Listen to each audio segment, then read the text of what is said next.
여러분 평안하십니까? 오늘도 말씀과 함께 주님의 은혜 가운데 거하시기 바랍니다. 오늘 말씀은 데살로니가전서 1장입니다. 바울은 데살로니가를 다녀온 디모데로부터 데살로니가 교회의 소식을 전해 듣고 감사합니다. 우리가 너희 모두로 말미암아 항상 하나님께 감사하며 기도할 때에 너희를 기억함은.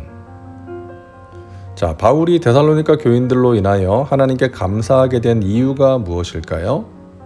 3절입니다.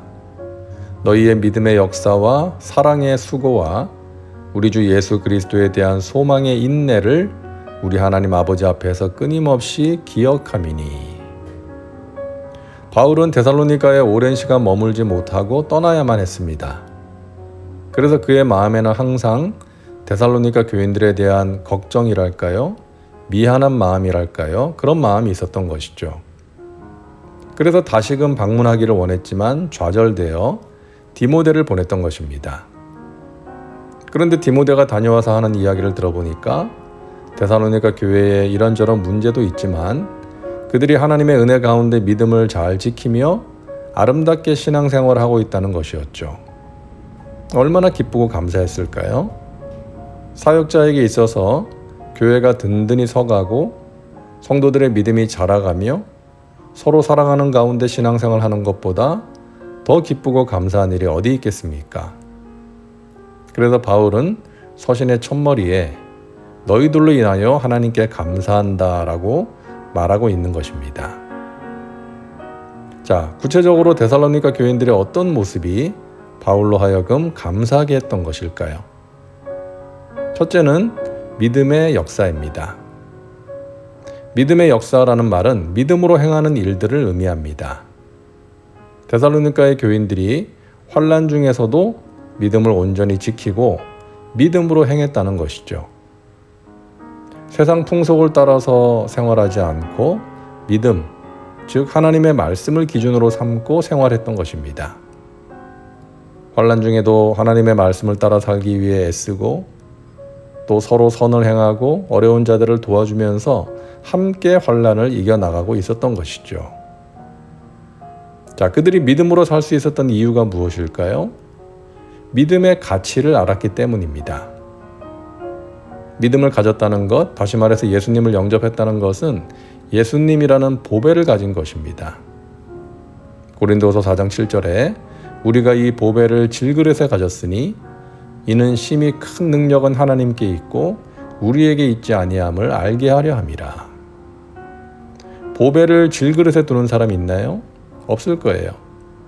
그런데 질그릇과 같은 우리에게 하나님께서 보배를 주신 것입니다.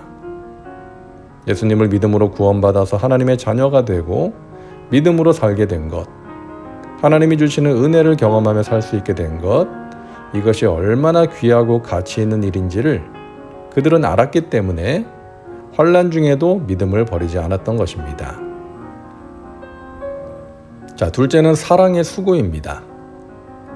수고로 번역된 헬라어 코포스는 엄청난 노력이 들어간 고생을 뜻합니다.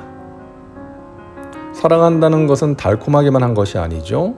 수고가 따릅니다. 데살로니가 교인들은 그 수고를 마다하지 않은 거예요. 사랑으로 섬긴다는 것은 때로는 고통이 따릅니다. 예수님을 알지 못하고 지옥을 향해 달려가고 있는 영혼을 사랑하여 전도하는 것, 수고가 따릅니다. 누군가에게 예수님의 사랑을 전하기 위해서 찾아가서 위로해주고 기도해주고 때로는 밥도 해주고 힘든 일일 수 있습니다. 주님의 몸된 교회를 위해 봉사하고 헌신하는 것, 때로는 힘이 들기도 합니다.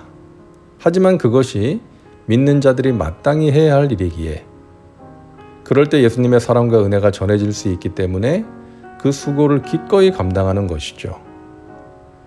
데살로니가 교인들은 어려운 가운데서도 서로 사랑하며 섬기는 일에 최선을 다한 것입니다. 그러한 교회를 주님께서 기뻐하셨고 바울도 그 소식을 전해 듣고 감사하는 마음으로 하나님께 영광을 돌렸던 것입니다. 믿음이 뿌리라면 사랑은 열매입니다.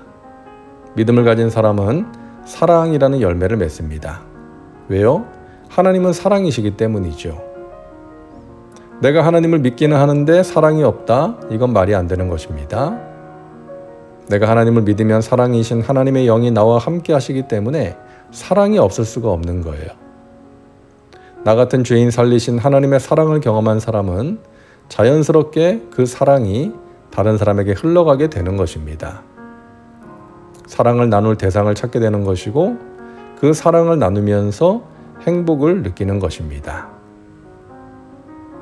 그리고 셋째는 소망의 인내입니다. 소망이 있으면 인내할 수 있죠. 데살로니가 교인들은 환난 중에서도 소망으로 인내했습니다. 그 소망이 어떤 것입니까? 우리 주 예수 그리스도에 대한 소망의 인내라고 되어 있죠. 그 소망은 이 세상에 속한 것이 아닙니다. 우리 주 예수 그리스도에 대한 소망입니다. 예수님이 주시는 소망입니다. 궁극적으로는 다시 오실 예수님으로 인한 소망, 그리고 현재를 살아가는 우리에게 예수님이 주시는 소망입니다. 풍차와 튤립으로 아름다운 나라 네덜란드를 가면 안네의 일기로 유명한 안네 프랑크의 집이 있는데요. 3층으로 된 집 꼭대기 방에 올라가면 책장이 있는데 그 책장을 옆으로 밀면 비밀 통로가 나오고 그 통로 아래쪽에 조그마한 공간이 있습니다. 독일군을 피해서 유대인인 안네와 가족들이 숨어 있던 곳이에요. 그곳에서 13살의 어린 소녀 안네가 일기를 쓴 것입니다. 우리의 세계가 어둠의 세력에 점점 포위되고 있는 것을 느낀다. 공포와 죽음이 우리 앞에 다가오고 있는 것을 느낀다. 그러나 동시에 이 공포와 학살과 죽음과 전쟁의 건너편에서 우리에게 다가오는 하나님 나라의 빛을 바라본다. 우리에게는 이 하나님 나라가 평화의 원인이다. 우리는 이 희망 때문에 이 작고 어두운 공간에서도 천국을 경험한다. 하나님의 나라가 평화의 원인이다. 이 희망 때문에, 이 소망 때문에 이 어두운 공간에서도 천국을 경험한다.